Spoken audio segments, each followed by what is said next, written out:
Vale, pues quería compartir unos versículos del Salmo 84, y dice así: «Cuán hermosas son tus moradas, Señor de los ejércitos. Anhelo con el alma los atrios del Señor, casi agonizo por estar en ellos. Con el corazón, con todo el cuerpo, canto alegre al Dios vivo. Señor de los ejércitos, Rey mío y Dios mío, aún el gorrión halla casa cerca de tus altares. También la golondrina hace allí su nido para poner sus polluelos. Dichosos los que habitan en tu templo y sin cesar te alaban». El versículo 10 sigue: «Vale más pasar un día en tus atrios que 1000 fuera de ellos. Prefiero cuidar la entrada de la casa de mi Dios que habitar entre los malvados. El Señor es sol y escudo. Dios nos concede honor y gloria. El Señor no niega sus bondades a los que se conducen con integridad. Señor de los ejércitos, dichosos los que en ti confían». Y bueno, aquí pues el salmista resalta muchos atributos del Señor, de los beneficios que tenemos cuando estamos en su presencia. Y quería resaltar en concreto lo que dice de los beneficios que tenemos cuando alabamos al Señor. Dice el versículo 4: «Dichosos los que habitan en tu templo y sin cesar te alaban». Esto me hacía acordarme cuando yo estaba en el coro gospel, que cantábamos una canción que se llamaba Right Time, Right Place, en inglés, que traducido es el tiempo correcto y el lugar correcto. Y hablaba de esto, de que cuando es el tiempo correcto, es el lugar correcto para recibir la bendición del Señor. Y es que eso es algo que yo creo que todos podemos experimentar, que cuando estamos en la presencia de Dios, cuando lo estamos alabando, sabemos que es un tiempo que nunca es en vano, siempre merece la pena estar en la presencia de Dios. A lo largo del día podemos hacer un montón de cosas y nos damos cuenta como hay cosas que dices, qué bien me siento esto, y hay otras cosas, por ejemplo, yo a veces me pongo a ver el móvil o me pongo a ver una serie y vale, pasas un buen tiempo, pero cuando termina dices, bueno, ¿de qué me valió esto? En realidad, para nada. Pero cuando estamos alabando a Dios, ese tiempo es que podría ser eterno, de hecho, en la eternidad es lo que vamos a hacer. Por eso es algo que siempre merece la pena, es algo que siempre nos bendice. Y después quería resaltar también el versículo 10, el que dice: «Vale más pasar un día en tus atrios que 1000 fuera de ellos». Y esto es un poco más de lo mismo. Una vez cuando estaba también en otro coro, que era Conexión, que era con Jaime Fernández, siempre me acuerdo de algo que dijo él, que era que podemos hacer un montón de cosas maravillosas, podemos viajar a lugares que nos gustan, podemos conocer a un montón de personas quizá que admiramos o hacer simplemente cosas que nos gustan mucho. Pero si ese día, por más que hagamos cosas maravillosas, si ese día no hemos pasado un rato con el Señor, ya no merece la pena ese día. Por eso pues quería recordar esto: más vale pasar un día en tus atrios que 1000 fuera de ellos, porque el tiempo que pasamos con el Señor, en su presencia, el tiempo que estamos alabándole o simplemente orando, ese tiempo siempre merece la pena, siempre es de bendición. Y nada, para empezar la alabanza vamos a comenzar con una canción que no cantamos todavía aquí, que habla también de esto, de que no hay nada mejor que nuestro Dios. Vamos a orar para pasar al tiempo de alabanza.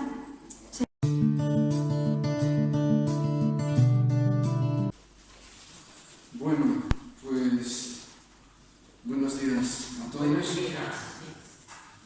Sí, muy bien. Bueno, yo quería leer Hebreos 12, si es posible. Entonces empezamos por el versículo 1 y dice así: el autor de mi Biblia, o sea, el editor, lo titula Puestos los ojos en Jesús. Yo lo titularía La disciplina es necesaria. Repito, la disciplina es necesaria. Dice así: por tanto nosotros también, teniendo en derredor nuestro tan grande nube de testigos, despojémonos de todo peso y del pecado que nos asedia, y corramos con paciencia la carrera que tenemos por delante, puestos los ojos en Jesús, el autor y consumador de la fe, el cual por el gozo puesto delante de él sufrió la cruz, menospreciando el oprobio, y se sentó a la diestra del trono de Dios.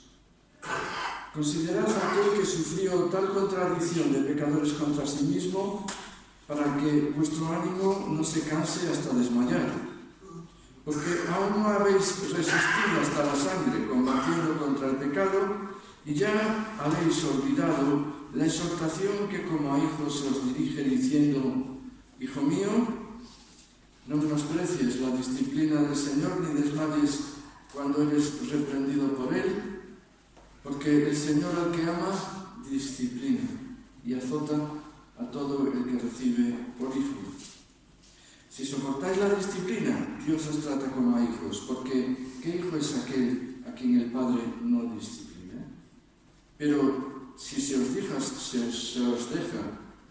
sin disciplina, de la cual todos han sido participantes, entonces sois bastardos y no hijos. Por otra parte, tuvimos a nuestros padres terrenales que nos disciplinaban y los venerábamos. ¿Por qué no obedeceremos mucho mejor al Padre de los espíritus y viviremos? Y aquellos, ciertamente por pocos días, nos disciplinaban como a ellos les parecía, pero para lo que nos es provechoso, para que participemos de su santidad.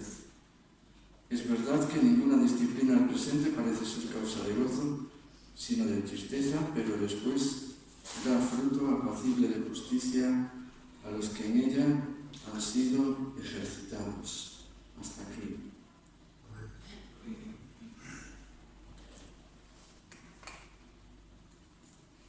Bueno, como aquí dice, cuando oímos la palabra disciplina no nos sentimos gozosos, ¿no? Sino todo lo contrario, nos sentimos como que nos van a decir algo o hacer algo desagradable, ¿no? Permitidme un momento. Bueno, entonces fijaos que empieza hablando de una gran nube de testigos en este pasaje de la Escritura. Parte de él lo hemos leído en otras ocasiones, pero nos habla de unos testigos.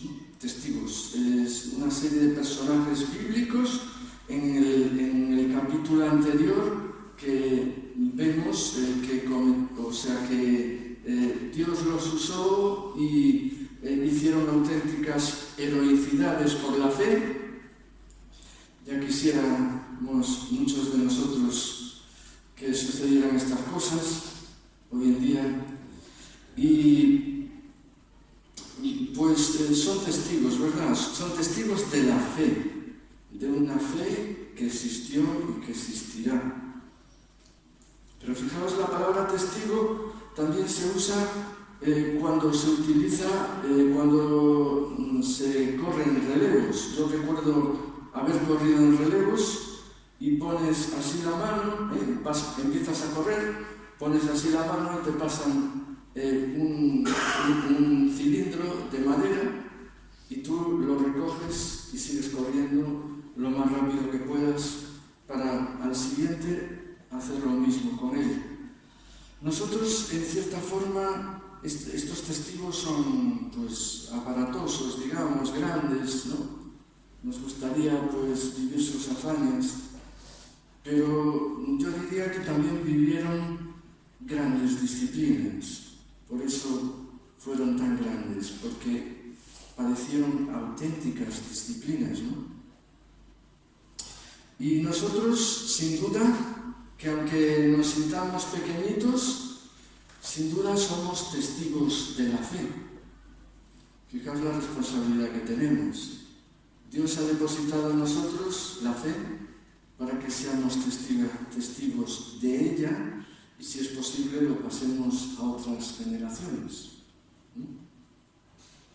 Eso es muy claro, por ejemplo, en Romanos, cuando Dios le habla al pueblo romano y le habla habla de los judíos y dice que ellos son portadores de la palabra.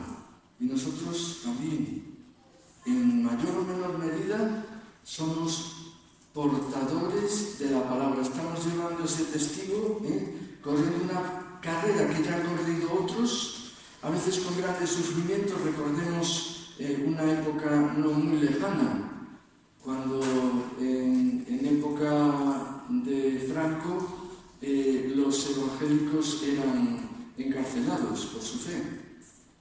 Las iglesias se cerraban. Te dejaban abrir a lo mejor unos días, pero enseguida venía la policía a volver a cerrar, y andábamos así, ¿no? Gracias a Dios hoy tenemos el privilegio de estar libres, ¿no? De poder reunirnos libremente, pero Dios lo permite así en estos momentos. Pero somos testigos de la fe. Y nos dice aquí que nos despojemos de todo peso. Ay, qué fácil decir esto, ¿verdad? Despojémonos de todo peso y del pecado que nos asedia y corramos con paciencia la carrera que tenemos por delante.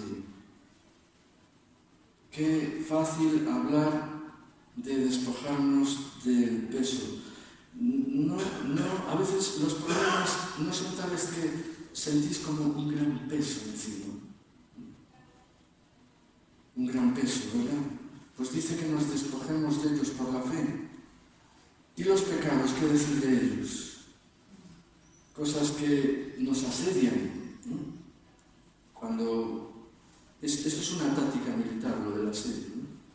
Cuando un país quiere desgastar a otro, lo asedia. Una ciudad es asediada, es rodeada. ¿Para qué? La finalidad es que muera de hambre. Entonces ya no hace falta atacar directamente. Es una táctica militar. El asedio llena de hambre.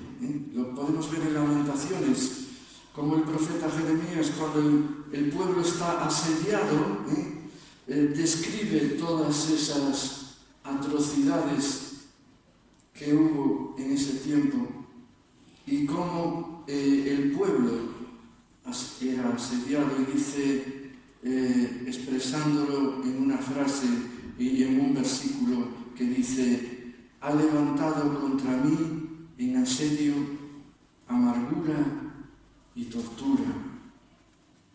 Ha levantado contra mí en asedio amargura y tortura. Y nos describe un poco lo que pasó en ese asedio, ¿no? El profeta Jeremías.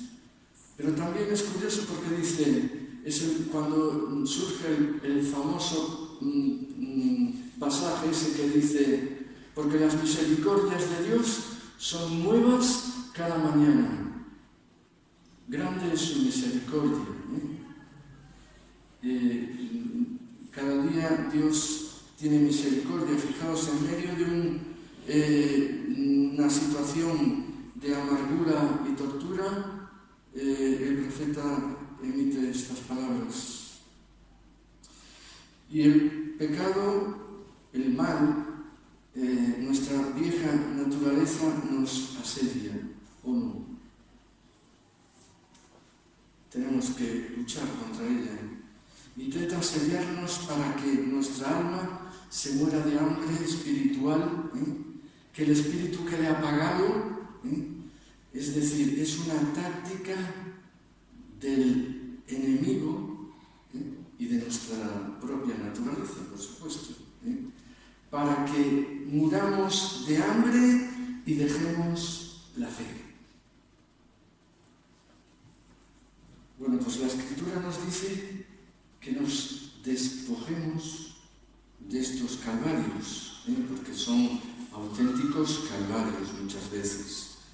Y dice que sigamos adelante, puestos los ojos en Jesús. Ese es el secreto. Si viviéramos la vida cristiana por mi fuerza, os aseguro que hoy mismo dejaba de tener fe. Pero constantemente tenemos que poner nuestra mirada en Jesús. Por eso necesitamos la Escritura, porque la Escritura nos ayuda a enfocar todos los pensamientos que nos vienen, todos los deseos que nos vienen, toda la parafernalia que nos viene.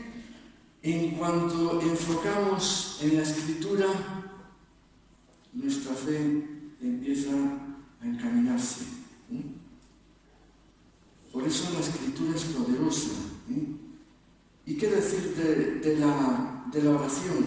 Yo hay veces que me siento tan agobiado que tengo que decir: Señor, ayúdame, porque no sé, hasta parece que mi visión se enturbia y todo se vuelve alrededor como una confusión. Oramos y no sé qué pasa, pero nuestra mirada empieza a enfocarse de otra manera. Por eso necesitamos también la oración. Y hay de nosotros si no miráramos a Jesús. Ay de mí si yo no pusiera mis ojos en Jesús, y aun poniéndolos, mi vieja naturaleza me tiende a descender a los infiernos.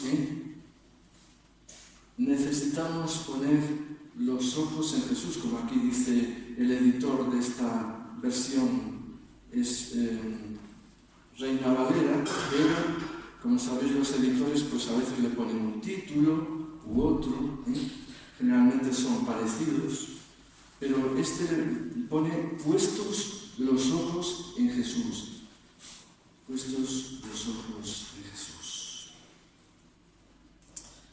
Porque si no ponemos nuestra mirada en Dios, la preocupación, la tristeza, a veces nos pueden desalentar, nos pueden desalentar. Por eso dice que corramos con paciencia la carrera que tenemos por delante. La paciencia en realidad es resistencia. Resistencia. También es tomarse las cosas con resignación, pero sin duda que es resistencia. ¿Y qué pasa? Que notamos que cada 2 por 3, me decía una vez un señor mayor ya en la fe, que ya falleció. Yo era recién convertido y nos dice a varios que estábamos allí en su casa, dice: es que estamos pecando constantemente contra Dios. Y yo, qué exagerado, yo pensaba que exagerado. Pero al cabo de los años, yo siempre me he acordado de esa frase, porque cierto, cada X tiempo hay algo que, ¡boom!, ahí viene. Por eso necesitamos la paciencia. ¿Qué pasa cuando hacemos algo mal? Mi mentor en la fe, hace tiempo, cuando yo empezaba a convertirme, y digo empezaba porque yo creo que la conversión no es un día yo me convierto y ya está, ¿no? Sino que la conversión es todo un proceso. Pues me decía, yo le decía: es que hice esto mal y tal. Me decía: mira, no te preocupes, el secreto está en levantarse y continuar adelante. Como decía el apóstol Pablo, no mirando lo de ahora, sino dejando atrás, meciendo hacia lo que está delante para alcanzar el supremo llamamiento. Extiendo mi mirada no hacia atrás, sino hacia adelante. Nos levantamos y seguimos en pie, por supuesto, con la ayuda de Dios. Con la ayuda de Dios, porque nuestro testimonio, nuestro estar en pie, no depende, sí depende de nosotros, pero sin duda la mayor parte es por la gracia de Dios. Una vez me llegó aquí un pastor, predicador, también me decía: caray, ¿no sigues en esta iglesia? Y le contesté: sí, por la misericordia de Dios. Porque creo firmemente que si Dios no nos sostiene, de nada vale nuestra fe. Y el sufrimiento, como aquí dice, considerad aquel que sufrió una contradicción tremenda de pecadores contra sí mismo, para que vuestro ánimo no se canse hasta desmayar. El sufrimiento está presente en nuestras vidas, ¿o no? Pero sabemos también que el gozo de Dios está ahí. Bueno, eso es lo que nos impulsa hacia adelante, el gozo de Dios, ¿verdad? Nos exhorta la Escritura a que miremos a Jesús una vez más. Y nos concreta aquí, en el versículo 3, nos concreta la forma de mirar a Jesús, considerándolo como uno que fue luchando contra una marea que se le venía encima, que si los fariseos, que si los saduceos, que si de repente pues, un discípulo hacía lo que no debía, si decía algo era contrarrestado inmediatamente lo que decía, etc. Porque si no ponemos la mirada en Jesús, como aquí dice, consideremos aquel que sufrió tal contradicción para que nuestro ánimo no se canse. La palabra disciplina es derivada del latín que es discípulos, acabado en VS. Significa el que es enseñado por otro, y una palabra que se asocia con la autoridad. Es decir, una persona ordena y la otra obedece. En la antigüedad la palabra disciplina, sobre todo en el periodo griego y romano, se usaba para definir a alguien que era discipulado por un filósofo o un maestro, o en periodos religiosos por un maestro religioso, ¿no? Eso sería una disciplina, una enseñanza. Por eso que la palabra disciplina no tiene que ser tan horrible, ¿no? A veces la asociamos inmediatamente con el castigo, pero yo creo que aquí lo que pretende transmitir el escritor, o al menos así lo veo yo, es que nos trata Dios de enseñar por medio de cosas que a veces no nos gustan. Pero lo que pretende Dios es enseñarnos. Podemos tomarlo pues a la ligera, por eso nos dice, a ver si lo veo.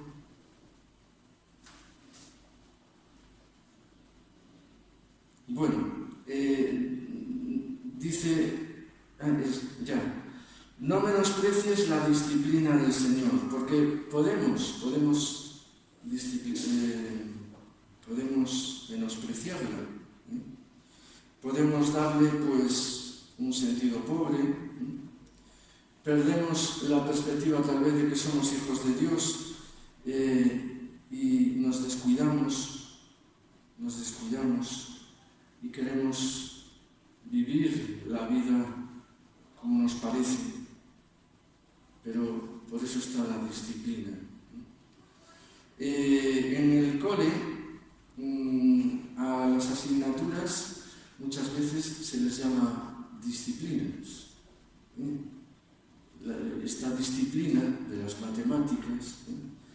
porque cada asignatura tiene sus reglas, sus normas, y que si tú te sales de ahí, ya estás estudiando otra cosa. Bueno, a veces están entrelazadas, ¿no? Y generalmente tratamos de que sea así, pero cada disciplina tiene sus normas. Tú vas a un club cualquiera y el club tiene sus normas, no deja pasar a cualquiera. Pues de la misma forma es la fe. Y recordemos que la disciplina de Dios es para que seamos transformados en personas diferentes. Estamos llamados, hermano y hermana, a ser diferente. Diferente no es que yo soy diferente, no, lo sabéis bien, se refiere a ser diferente, o sea que no reaccionamos como reaccionan determinadas personas que no son creyentes. Por ejemplo, si alguien nos ofende, lo normal es que reaccionemos en espejo. Se dice que hay una reacción en espejo, que si a ti te dan una bofetada, la intención tuya es devolvérsela. Eso es el espejo, ¿no? Pero no, nosotros nos dan una bofetada y no podemos actuar así. Cosa bien difícil, por cierto, a veces, ¿A qué lo sabéis muy bien? ¿Qué os voy a decir? Por eso que a veces, tratando de ser diferente, el mundo no lo entiende. Las personas que están a nuestro alrededor no lo entienden. En 1 de Pedro 4 nos dice que a estos, es decir, a los que no creen, les parece cosa extraña que vosotros no corráis con ellos en el mismo desenfreno de disolución y os ultrajan, se ríen, os insultan, os ridiculizan. ¿Por qué? Porque es que no entienden que haya otra forma, digamos, de pasar por esta vida, sino buscando el desenfreno a veces o otras cosas, ¿verdad? Nosotros estamos llamados, como Jesús, dice en Filipenses 2, haya en vosotros este sentir que hubo también en Cristo Jesús, el cual, siendo en forma de Dios, no estimó el ser igual a Dios como cosa a que aferrarse, sino que hizo una cosa extraordinaria, se despojó a sí mismo, tomando forma de siervo, aquel rey tan especial, ¿no recuerda aquella novela Príncipe y Mendigo? ¿No? Que el príncipe tuvo que cambiarse por el mendigo, es otra forma, otro digamos, contexto, otra forma de ver las cosas, pero lo que sí es cierto es que aquel rey se despojó a sí mismo y se hizo un siervo, haciéndose obediente hasta la muerte y muerte de cruz. Pero fijaos, el final de la disciplina. Dios lo exaltó hasta lo sumo y le dio un nombre que es sobre todo nombre. Así pasa con nosotros. Una vez pasada la disciplina, el fin es bueno. Un fin que a veces no entendemos, pero que es bueno, que no sabemos todavía ni siquiera cómo será, muchas veces. Y un síntoma de que eres cristiano, como dice, no menosprecies la disciplina ni desmayes, si soportáis la disciplina, Dios os trata como a hijos.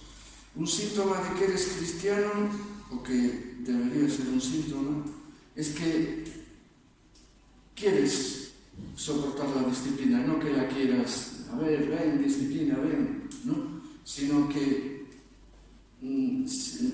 cuando Dios manda la disciplina, sabes que es bueno para ti delante de Dios.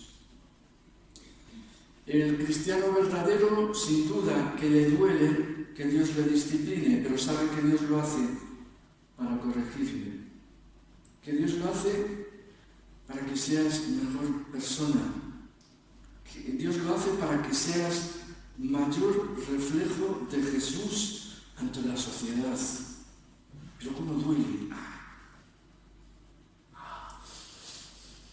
Dolor intenso.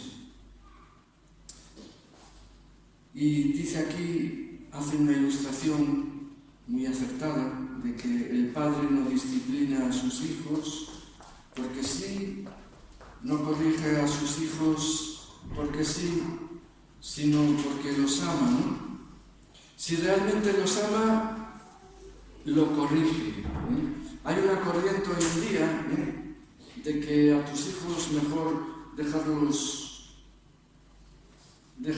tal como están, que ellos hagan libremente lo que quieran, pero se está cosechando últimamente no, desde hace mucho tiempo, vemos los medios de comunicación, nos damos cuenta de la cantidad de, dicho coloquialmente, desmadre que hay entre algunos jóvenes. ¿Por qué? Porque no los han corregido de pequeños. Y a veces sale tan retorcido que los padres, yo me compadezco de ellos, los padres no saben cómo tratar a ese hijo. Pero bien es conocido el llamado síndrome del emperador. Aquel niño que crece y cuando es mayor, zumbándole a sus padres, es una cosa muy seria. Nosotros tuvimos en el centro de acogida, cuando estábamos allí, tuvimos un chico que era talmente el síndrome del emperador, hasta tal punto que una vez me llevó a sacar un cuchillo, a mí lo tenía escondido, me lo llevó a sacar y os aseguro que fue una de las veces en que pasé más miedo en mi vida. ¿Por qué? Porque este chico lo habían educado sin límites. De hecho, pues se tomó el LSD y acabó falleciendo, porque el LSD le hizo ver una nube que había por allí muy bonita. Ven, ven. Y el hombre pues fue andando hacia la ventana. Resulta que, claro, no había nada. Y se cayó y se murió. Por lo tanto, vemos la importancia que Dios le da a la corrección. Al que Dios nos enseñe a seguir sus caminos. ¿Qué pasa en la vida real? ¿Cómo es la disciplina? Bueno, a veces es que simplemente tratamos de hacer algo y no nos sale como nosotros queremos. No nos sale como nosotros queremos. O pretendemos, yo qué sé, hacer cualquier cosa, pues no. Incluso tenemos algún problema y no sabemos por qué, pero Dios lo permite para una disciplina que no sabemos qué efectos va a producir, ni siquiera nosotros mismos hasta que lo pasamos. Después, muchas veces nos damos cuenta de que efectivamente aquello que estaba programado de una forma tal, resulta que pues fue bueno. Yo hay momentos de mi vida que reconozco que lo pasé terriblemente mal, hasta el punto de pensar que no había una salida, y después de salir de ahí, gracias a Dios, pues darme cuenta, mirar para atrás y decir, ostras, mira, yo no me daba cuenta de esto, ni de esto, ni de esto, y Dios me enseñó a través de esto a cosas buenas, ¿no? Incluso, fijaos aquí, dice que si no soportamos la disciplina, entonces utiliza una palabra muy fuerte, que somos bastardos. Señor, no me digas eso, por favor. Pero si no aceptamos la disciplina, somos bastardos. Y un bastardo es un hijo que no es legítimo. Qué fuerte, ¿no?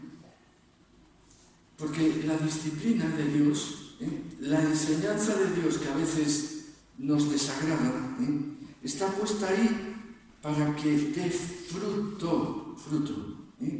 Dice que a nuestros padres terrenales los venerábamos, nos disciplinaban pues tan bien como ellos sabían. Tenían muchas limitaciones. A mí muchas veces, cuando me disciplinaban, no me gustaba la forma en que lo hacían. Considero que fue tal vez muy autoritaria. Pero reconozco que lo hicieron lo mejor que sabían y que pudieron. Y los veneramos, ¿no? A nuestros padres los debemos venerar. ¿Por qué? Nos estuvieron cuidando mucho tiempo. Noches sin dormir. Nos poníamos enfermos. Allá iba mi padre a llamar al médico. De aquella los médicos de familia iban a casa. Y venía el médico. Yo de aquella tenía asma, pero galopante. Hasta tal punto que una vez el médico me tuvo que poner una inyección así en vena, ¡bum!, para que pudiera respirar. Nuestros padres, gracias a ellos, porque nos cuidaron. ¿Por qué dice no obedeceremos mucho mejor al Padre de los Espíritus y viviremos? Aquí en realidad nos está diciendo que si obedecemos nos irá bien. Que si aceptamos esa disciplina, yo muchas veces no se lo deseo a nadie, de verdad. Si pudiera sacarse, sería más agradable, pero muchas veces es necesario. Por eso dice el apóstol Pedro, aunque si es necesario, en medio de muchas pruebas, padecer la prueba, ¿no? Si es necesario. ¿Por qué? Porque a veces es necesario. Nuestros padres, con sus limitaciones, nos disciplinaban lo mejor que podían. Pero Dios sabe de antemano lo que va a pasar, lo que no va a pasar, lo que te pasa por la cabeza, lo que no, qué estás sufriendo, qué no estás sufriendo. ¿Y acaso no crees Él que se duele? Dice que se duele del castigo, que se duele de la disciplina. Dios no es un Dios insensible, ¿no? Podemos pensar, bueno, tú estás ahí, yo estoy padeciendo aquí todo esto, pero Dios está contigo, sufriendo al mismo tiempo que tú estás y yo estamos sufriendo. Y dice que esa disciplina, estamos acabando, esa disciplina, pues, es necesaria porque da fruto apacible de justicia, versículo 11. Fruto apacible de justicia a los que en ella han sido ejercitados. Queremos crecer en la fe. Pues tenemos que soportar a veces disciplina. A veces tenemos que recibir un tirón de orejas. A nadie le agrada, ¿no?, recibir un tirón de orejas. Yo incluso hay cosas que si pudiera volver atrás y volver a hacerlas, las haría de otra manera. Y por haberlas hecho de determinada manera, me fue mal, y Dios tuvo que aplicar disciplina. Pero si queremos en realidad que los frutos del Espíritu se desarrollen en nosotros, tenemos que pasar por la disciplina. Porque ningún atleta desarrolla sus músculos estando sentado en un banco. Los atletas están en el gimnasio moviendo sus músculos. Nosotros movemos los músculos espirituales. ¿Para qué? Para que produzcan amor, gozo, paz, paciencia, benignidad o flexibilidad, bondad, fe, mansedumbre, templanza o dominio propio. Dice, contra estas cosas no hay ley, es decir, no hay condenación, no hay castigo, porque son cosas buenas. Por lo tanto, hermanos, hermanas y todos los que nos escuchan por este medio, el fruto de la disciplina va a ser la justicia de Dios, los frutos del Espíritu. Amor, gozo, paz, paciencia, benignidad, bondad, fe, mansedumbre y templanza o dominio propio. Amén. El mensaje es de ánimo. El mensaje es para que la disciplina de Dios la consideremos desde el punto de vista de Dios. Si yo miro la disciplina en sí sin mirar más allá, me voy a desanimar.